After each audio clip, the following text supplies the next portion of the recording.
Chegamos então ao vídeo 16, né? Ele já devia ter sido feito antes, mas são algumas coisas que impediram, né?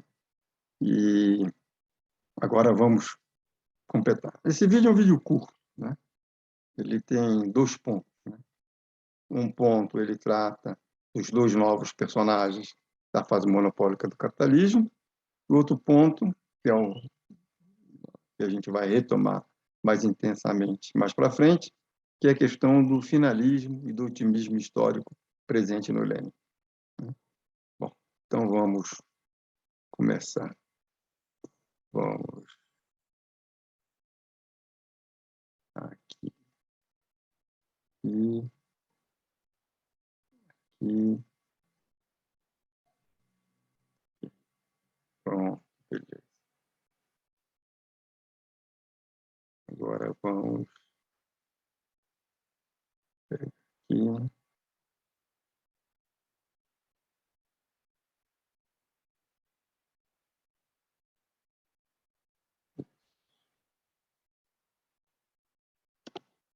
Aqui é o vídeo 16, e como todos os vídeos sobre o Lênin estão dedicados à minha falecida amiga Cláudia Botelho da Botelho.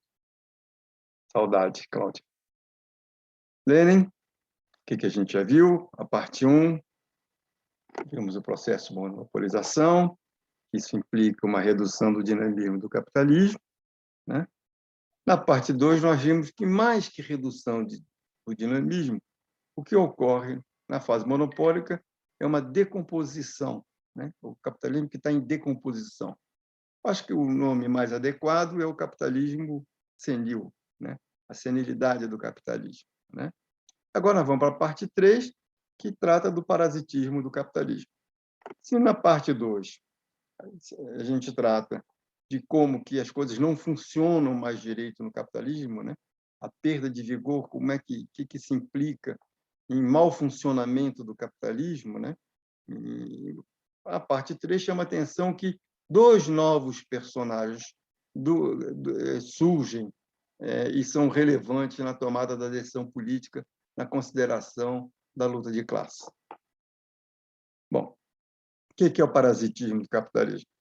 A exportação de capitais é uma das bases econômicas mais essenciais do imperialismo. Acentua ainda mais esse divórcio completo entre o setor dos rentiers e a produção. Imprime uma marca de parasitismo a todo o país que vive da exploração do trabalho de uns quantos países e colônias do ultramar. O que está dizendo assim? Qual é o ponto de partida nesse caso do Lênin? O ponto de partida é a separação entre a propriedade e a produção. Quem toca a produção, quem comanda a produção, não são mais os proprietários. Os proprietários estão divorciados da produção. O que ele está dizendo? Olha, assim como na questão da terra, o proprietário de terra está descolado do capitalista que explora a terra, o proprietário das empresas está descolado dos gestores profissionais contratados para gerir a empresa. Então, qual é o ponto de partida para a criação dos 2 novos personagens? É o divórcio entre o setor de rentiers e a produção. É o divórcio entre quem opera, quem produz e quem tem a propriedade do capital. Então, com isso, o que acontece? Surge a oligarquia financeira. O que é a oligarquia financeira? Diz o Lênin, o imperialismo e a política colonial já existiam antes do capitalismo. O fundamental, portanto, é saber distingui-los das anteriores. Ora, tudo sempre existiu. O problema é, em cada momento do tempo, como essa coisa aparece, como ela se expressa, como você a enxerga.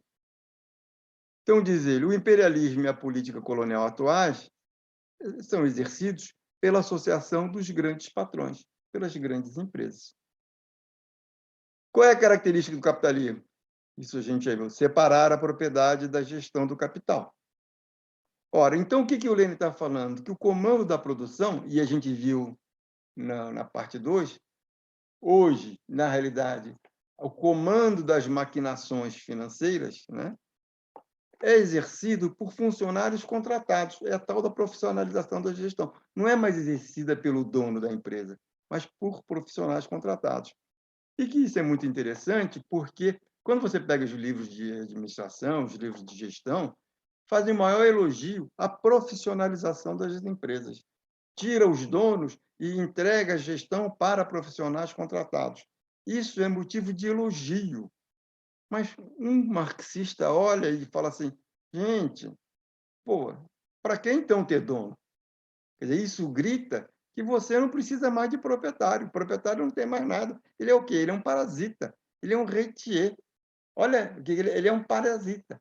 Então, como isso se torna uma característica da fase monopólica, o que diz o Lênin? É uma característica de parasitismo. Quer dizer, o parasitismo grita, vem à tona, né? Ele domina a sociedade com a separação entre quem conduz a produção e quem é proprietário dos meios de produção. Então, diz o Lênin, cria-se, então, uma camada privilegiada, uma oligarquia parasitária, né? A oligarquia financeira. Essa oligarquia parasitária que vive dos lucros das maquinações obtidos com as maquinações do capital financeiro. Então, o dono da empresa, ele é um parasita, ele não toca, ele não está no dia a dia, ele não toma decisão, ele fica simplesmente olhando para os gestores se estão dando rentabilidade ou se não estão. O papel deles é de fiscal dos gestores com relação à rentabilidade. Tá certo? Ele não tem mais uma atuação. Com isso, você rompe aquela coisa que a direita sempre faz, né? De que é a ligação entre o mérito e a riqueza, entre o mérito e a propriedade. Não tem mais mérito nenhum, né? Você é filho do dono, você é o dono que nem aparece na empresa. Você vai lá, eventualmente, na reunião do conselho, né? Para ver se os seus empregados estão tocando direitinho. Quer dizer, o teu único mérito é ser dono. Você não tem mais o mérito de estar operando, tomando decisões estratégicas e coisas relevantes. Ou seja, o que essa gestão profissionalizada, né, e essa oligarquia financeira gritam para nós? A desnecessidade da propriedade privada. Você pode tomar a propriedade dos donos que não acontece nada. Você pode estatizar que não acontece nada. Né? É a mesma coisa. Quem vai tocar são os profissionais contratados. Bom, a outra coisa que isso gera, a outra camada parasitária, é essa camada privilegiada, né, é a aristocracia operária. O que diz o Lênin? O imperialismo tem tendência para formar categorias privilegiadas também entre os operários e para as divorciar das grandes massas do proletariado. O imperialismo gera a possibilidade econômica de subornar camadas superiores do proletariado. Alimenta, assim, o oportunismo, dá-lhe corpo e reforça. A fase monopólica do capitalismo não cria apenas uma camada privilegiada na burguesia, a oligarquia financeira. Ela cria também uma camada privilegiada no proletariado, a aristocracia operária. Olha que coisa interessante, né? Aí, quando você olha, com base nisso, você olha para São Paulo, que tem o polo dinâmico, o foco do proletariado, o que você vê? Você observa um descolamento entre os empregados do monopólio, que têm melhores condições de vida, e o conjunto do proletariado. Né? Você tem uma camada privilegiada, e aí você começa a entender a vitória do PSDB por 20 e tantos anos. Ou seja, quem elege o PSDB é exatamente essa aristocracia operária, essa camada privilegiada do proletariado, que é aliada ideologicamente da oligarquia financeira. Tá certo? Então, você consegue entender, com a perspectiva do Lenin, por que o PSDB tem tanta vitória em São Paulo. E mais, né? Você consegue perceber, você olhando para a vitória do Bolsonaro em 2018, tem vários motivos, não estou discutindo eles agora, tem a atuação do imperialismo, tem várias coisas, mas você percebe que ele ganhou basicamente exatamente onde o país é mais desenvolvido, onde você tem uma aristocracia operária mais consolidada. Então, na realidade, o que o Bolsonaro fala, ele fala para essa aristocracia operária, que saiu do Lula e foi para o Bolsonaro. Os motivos a gente pode discutir em outro lugar, mas claramente tem motivos para sair do Lula e ir para o Bolsonaro, só que aqui não é o ponto. Mas o fato é que o que vai para o Bolsonaro é a camada, a aristocracia operária, o Bolsonaro ganha principalmente naquela parte mais desenvolvida. Por quê? Porque essa aristocracia operária é aliada ideológica da oligarquia financeira. Bom, então vamos para a parte 4 agora. Parte 1, monopólio, redução do dinamismo. Parte 2, que mais que redução, você tem decomposição do capitalismo. Parte 3, o parasitismo, né? Então, você vê monopólio, decomposição, parasitismo, tudo faz parte de um todo, né? E chegamos na parte 4, que é o futuro do capitalismo. E aqui é o ponto fundamental. Qual é o nosso roteiro? Vamos dizer que ele é a última fase do capitalismo, uma enorme socialização da produção, agudização da contradição básica, acentuação da contradição básica, e uma fase de transição para, né, uma etapa superior da produção social. Então, a primeira coisa que nós vamos chamar a atenção, imperialismo fase. Vamos bater nisso o tempo todo. Olha, imperialismo para o Lênin é uma fase do desenvolvimento capitalista, não é uma relação de opressão. Não, imperialismo é uma fase onde existe uma acentuação da opressão. Por que acentuação da opressão? Porque o capitalismo já não funciona mais direito. Então, ele sobrevive oprimindo, acentuando aquilo que o Lenin não fala, mas que, com um tom marxista, você fala a coisificação do ser humano, né? A desumanização dos homens. Né? Então, disse o Lenin no prefácio ao livro do Bukhari, de 1915, o valor científico da obra do Bukhari reside particularmente em que examina os fatos essenciais da economia mundial no tocante ao imperialismo, considerado em conjunto como um estágio determinado do capitalismo em seu mais alto nível de desenvolvimento. Bom, entendido isso, né? O imperialismo é uma fase em que acontece o quê? Uma enorme socialização da produção. Esse ponto é fundamental. Diz o Lenin, a concorrência transforma-se em monopólio. Daí resulta um gigantesco progresso na socialização da produção. Socializa-se também, em particular, o processo dos inventos e aperfeiçoamentos técnicos. Isso nada tem já que ver com a antiga livre concorrência entre patrões despertos, que não conheciam, que produziam para o mercado ignorado. Ou seja, aquele que a gente conhece, o empresário chupiteriano, que vai, que faz, que se antecipa, o espírito animal, tudo isso é bobagem que o Lenin está falando. Isso aí, olha, ele está falando que isso já acabou na entrada dos anos 1900. Essa ideologia que o Schumpeter vai colocar do empresário chupiteriano, do empresário que faz, que acontece, não sei o quê, isso aí já era, já não faz mais sentido. É pura ideologia. E exatamente por isso Schumpeter é tão louvado pela direita, pela burguesia. Ele é o grande teórico da burguesia, por quê? Porque ele é o cara que está dizendo, olha, Lenin, não tem problema ser monopólio. Ele faz a defesa do monopólio. Como é que ele faz a defesa do monopólio? Quando ele vem dizendo, olha, aquela livre concorrência, que o Lenin, ele não usa o nome do Lenin, mas quem conhece o Lenin e quem lê o livro do Schumpeter, sabe claramente que ele está dialogando é com o Lenin, só que ele não fala o nome do Lenin. Porque o Lenin é como, assim, ele está dizendo assim, deixa eu ver se aparece, para não ficar tão chato isso aqui. O Lenin é um cara que está dizendo assim, olha, o Smith, você tem razão. Livre concorrência gera benefício. Eu não vou discutir com você. Só tem um problema. A livre concorrência, inevitavelmente, se transforma em monopólio. Por quê? Por causa da superioridade da grande produção e da concorrência entre os capitalistas. E, com isso, o que acontece? Quem aplica mais eficientemente os recursos derruba quem aplica menos eficientemente. E, portanto, a livre concorrência se converte em monopólio, e o monopólio é a decadência, o monopólio é uma extorsão sobre a sociedade, o monopólio é a degradação da sociedade. Aí vem o Schumpeter e fala, não, bobagem. A concorrência relevante não é aquela velha concorrência que o Smith fala. A concorrência relevante é entre monopólios. Então, por exemplo, a concorrência relevante não é entre as lojinhas dos bairros.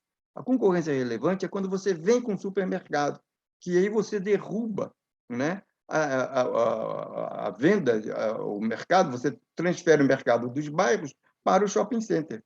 E aí o que acontece? É uma destruição criativa, é um ganho, né, para o consumidor essa concorrência. Quer dizer, a destruição criativa ela vem e acaba fazendo o que, ao final e ao cabo, todos os ganhos de produtividade sejam transferidos para o consumidor. Então, o fundamental é a concorrência é da distribuição criativa, é a concorrência que você vem com a tecnologia, destruindo a tecnologia existente, né? Colocando tecnologias mais eficientes, mais baratas, com melhor qualidade, né? Com mais atuação. Então, é por isso que o Schumpeter é o grande herói da burguesia. O mítico empresário schumpeteriano, que mostra o Lenin desde o início dos anos 900 não existe mais, é ele que faz essa coisa toda, que faz essa criação. Quer dizer, o empresário schumpeteriano do Schumpeter tem o mesmo papel ideológico que o homem apolíneo do Nietzsche. Ou seja, a direita sempre vai, a burguesia sempre vai criar um mito, né, de o homem, super-homem, da criação, do fantástico, que toca as coisas. Por quê? Porque a burguesia, a gente já viu nos vídeos anteriores, a questão é a questão do indivíduo, né, inseparado da comunidade, o especial, o destacado, que é isso que dá a dinâmica. Ao contrário do que diz o Marx, que o que dá a dinâmica é a interação entre os indivíduos. Então, são dois modos completamente diferentes de enxergar. Vamos continuar aqui.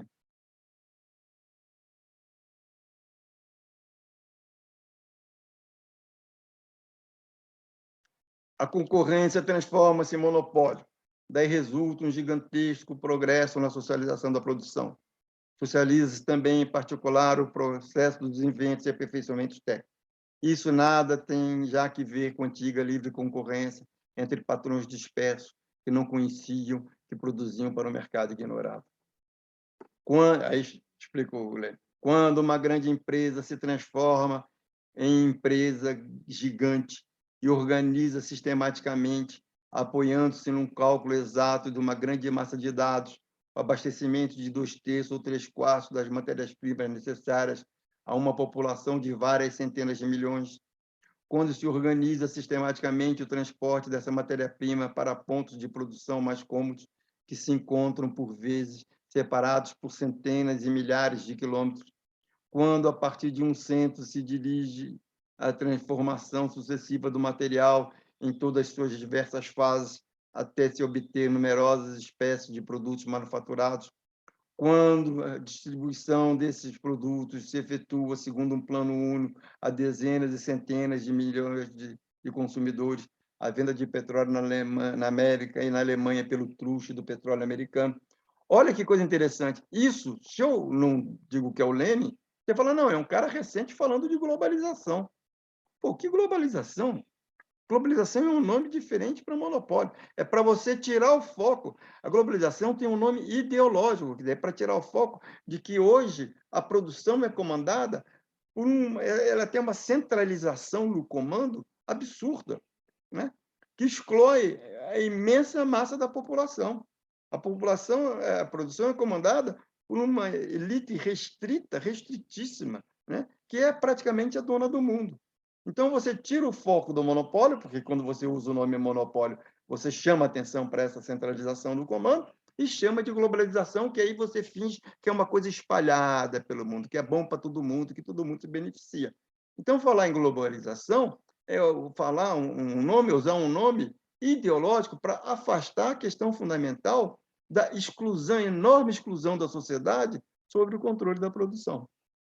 Aí diz o Lenin, então percebe-se com evidência que nos encontramos perante uma socialização de produção e não perante um simples entrelaçamento. Ou seja, antigamente isso aqui se chamava entrelaçamento, né? E ele está brigando com os caras que estão falando de entrelaçamento. Hoje isso aqui se chama o quê?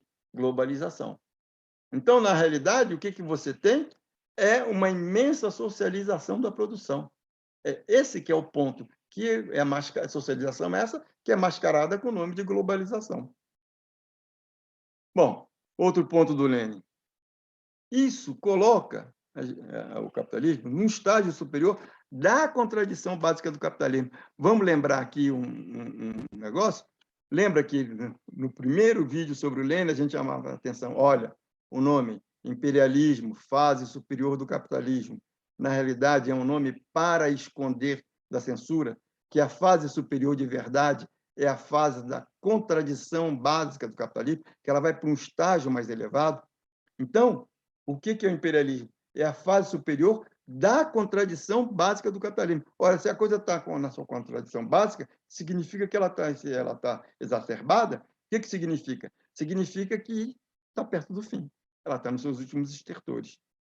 Está esgarçando, e isso em algum momento vai romper. Né? Vamos voltar aqui.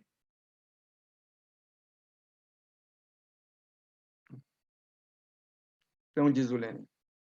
Então, percebe-se com evidência que nos encontramos perante uma socialização da produção e não perante um simples entrelaçamento. Percebe-se que as relações de economia e de propriedade privada constituem um invólucro que já não corresponde ao conteúdo. Ou seja, o que ele está dizendo? Fala, olha, a produção é cada vez mais social, né? É uma interação cada vez maior, né? Você não consegue mais isolar, não existe mais. O particular está dissolvido no todo, cada vez mais faz menos sentido você falar em particular, tá certo? Então, mas o que acontece se isso acontece no lado da produção, o que acontece na distribuição? Exatamente o movimento contrário. Então, você acentua a socialização na produção, mas mantém a distribuição com discriminação. Né? Então, você tem uma contradição fundamental. Diz o Lenin, nesse sentido, as relações de economia e de propriedade privada constituem um invólucro que já não corresponde ao conteúdo. Aí, relações de economia e de propriedade privada. Ou seja, a propriedade está na mão de quê? De parasitas que não nada fazem, que são apenas proprietários. Quem toca a produção são os profissionais contratados, né? São os gestores contratados, tá certo? Uma imensa socialização da produção, um imenso entrelaçamento, né? Uma globalização, né? Mas a apropriação continua sendo o quê? Restrita a alguns poucos. O capitalismo, na sua fase imperialista, conduz à socialização integral da produção nos seus mais variados aspectos. Arrasta, por assim dizer, os capitalistas contra sua vontade, sem que disso tenham consciência, para um novo regime social de transição entre a absoluta liberdade de concorrência e a socialização completa.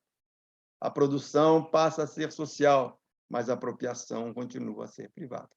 É isso que o Lenin está falando na fase imperialista, isso agudiza, isso esgarça, fica cada vez mais complicado. Ora, se é assim, se você está esgarçando, está nos seus últimos estertores, você está às portas de uma coisa diferente. A produção passa a ser social, mas a apropriação continua a ser privada. A produção passa a ser social, mas a apropriação continua a ser privada. E aí o que isso implica? Isso implica numa enorme acentuação da opressão. Os meios sociais de produção continuam a ser propriedade privada de um reduzido número de indivíduos. Mantém-se o quadro geral da livre concorrência formalmente reconhecida e o jugo de uns quantos monopolistas sobre o resto da população torna-se 100 vezes mais duradouro, mais sensível, mais insuportável. Ou seja, o monopólio, a opressão, ele sobrevive o quê? Ele só continua sobrevivendo por causa da opressão. Vamos lembrar da parte 2 sobre a decomposição do capitalismo. Né? Queda da taxa de lucro, por causa da monopolização, que implica uma elevadíssima composição orgânica do capital, queda da taxa de lucro, que eles compensam com que forma? Com os preços de monopólio, com a exportação de capital, com a política colonial e as guerras imperialistas, formando o quadro. Né? E aí você vê o caso evidente que está acontecendo na Ucrânia, né? Ali é uma coisa óbvia. Alguns idiotas, né, culpam Putin, porque é aquele raciocínio imbecil de se antes, então, por causa desse antes. Isso, metodologicamente, é uma imbecilidade. Né? Se eu vou lá, te xingo e você me dá um tapa, né? Você me dá um tapa que você quer o culpado, né? Não, você reagiu a uma ação minha. E qualquer um que faz uma análise, né? Sabe? Deixa eu tirar aqui para não ficar. Qualquer um que faz uma análise sabe o que é o projeto norte-americano. Está em decadência, né? Então, o que ele faz? Ele parte para cima dos concorrentes para manter sua posição relativa. Quem que ameaça ele é a China, então ele tem que parar a China. Aí, para isso, ele precisa parar o aliado da China, que é a Rússia, tá certo? E aí, o que ele faz? Ele subjuga a Europa, e mesmo a Europa se ferrando, ela se subordina a ele, né? E apoia toda aquela coisa que os Estados Unidos vem fazendo desde 2014, desde o início da década de 2010, né, para fustigar, futricar, né, provocar a Rússia. Então, você tem os Estados Unidos fazendo essa provocação com os ucranianos, né, de aliados, né, e aí o Putin reage e você culpa o Putin por ter reagido. Quer dizer, isso é uma coisa, essa herança judaico-cristã horrorosa que nós temos, né? Essa coisa da culpa, do nós, os fracos, somos os bons, tem que dar outra face, né? A reação da União Soviética é uma reação no jogo imperialista, né? Ela está fazendo a regra do jogo imperialista. Qual é a regra do jogo imperialista? É cacete, é guerra. Ela está atuando. Mas, por causa da aristocracia operária, você tem esse apoio, tadinho do velhinho, tadinho da criança. Quer dizer, você tem uma causação num plano, mas você não discute no plano. Você vai discutir no plano da consequência, tadinho do velhinho. É claro que é tadinho do velhinho, é claro que é tadinho da criança, é claro que a guerra é inaceitável, é claro que a guerra é desumana, mas eu não posso ficar na consequência. Eu tenho que ir para a causa. E a causa vem da onde? Vem da decadência dos Estados Unidos, percebendo que vai perdendo a hegemonia, e ele está lutando, fazendo todas as articulações para manter sua posição hegemônica. Mas ninguém faz isso. Até porque você tem sabugismo, você tem alpinismo social e você tem a burrice conveniente. O cara é burro por conveniência. Certo? Então você fala, ai, tadinho do coisa, não sei o quê, o Putin é mal, essas bobagens, essas tolices, essas imbecilidades. Vamos continuar aqui. Espero que o avião não tenha atrapalhado, mas só vou ver depois. Vamos lá. Ora, o que a acentuação da opressão? Fruto de decomposição e parasitismo, olha lá. O que é? É o desarranjo do capitalismo, né? A decomposição e o parasitismo implicam numa acentuação da opressão sobre a população. Opressão por quem? Você tem um conjunto reduzido de proprietários, você tem uma camada de profissionais contratados para operar a produção em nome desses proprietários, e para operar a produção em nome desses proprietários implica em práticas, né, terríveis, né, práticas desumanas, né, desde o jeito da produção, aumento da exploração, acentuação das horas de trabalho, aumento das horas de trabalho, tentativas de tirar direitos sociais. Aliás, isso é uma coisa muito interessante, deixa eu parar aqui, né? Porque todos os direitos sociais, que na minha geração eu aprendi que era o capitalismo que dava, né?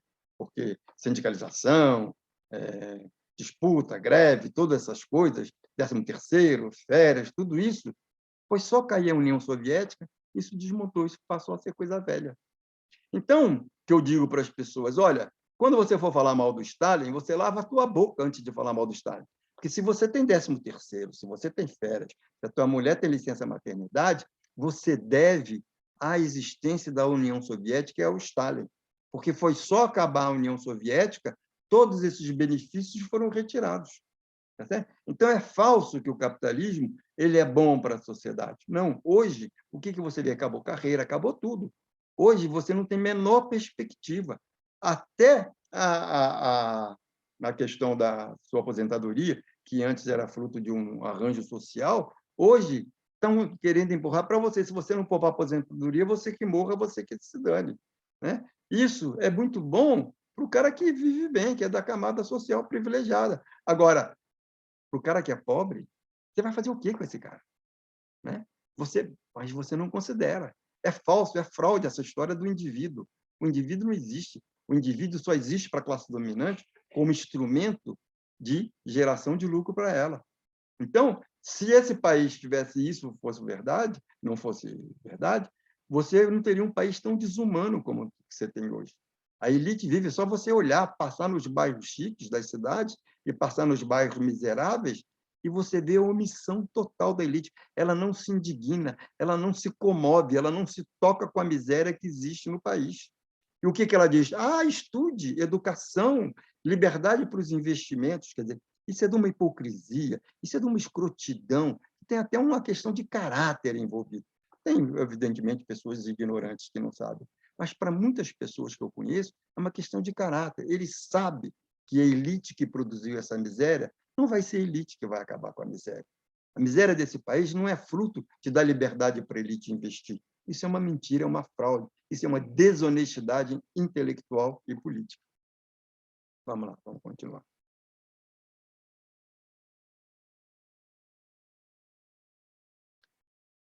Bom, e aí chegamos no ponto culminando a exposição do vídeo. Última fase da transição. De tudo que dissemos sobre a essência econômica do imperialismo, deduz que se deve qualificá-lo de capitalismo de transição, ou mais propriamente de capitalismo agonizante. Tá certo. Isso aí, indiscutível. Esgarçando, tecido, acentuação da contradição básica, acabou. Tá? É um capitalismo agonizante em transição para uma outra coisa. Mas que outra coisa o Lenin fala? Mas o capitalismo só se transforma em imperialismo capitalista quando chegou a um determinado grau muito elevado de seu desenvolvimento, quando algumas das características fundamentais do capitalismo começaram a transformar-se na sua antítese. Olha, está necessariamente na sua antítese. Quando ganhar o corpo e se manifestar em toda a linha os traços da época de transição do capitalismo para uma estrutura econômica e social mais elevada. Aí é o problema. O que ele está falando? Que ganhou o corpo, se manifestou em toda a linha o traço da época de transição do capitalismo para uma estrutura econômica e social mais elevada. Ou seja, aqui o Lenin está tirando a possibilidade da barbárie. Aqui ele está falando, nós vamos para o socialismo. Necessariamente vamos para o socialismo. Aqui o acaso acabou. Não tem mais o acaso. Os monopólios que derivam da livre concorrência não eliminam, mas existe acima e ao lado dela, engendrando assim contradições, fricções e conflitos particularmente agudos e intensos. No caso da Ucrânia, está claro. O monopólio é uma transição do capitalismo para um regime superior. De novo, a questão, né, do finalismo, do determinismo, do otimismo histórico. Não está aberta aqui a possibilidade da barbárie. Então, o que ele está falando? Imperialismo, última etapa da transição.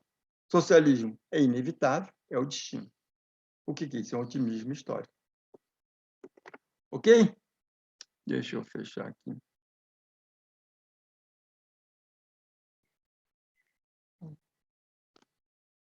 Está claro?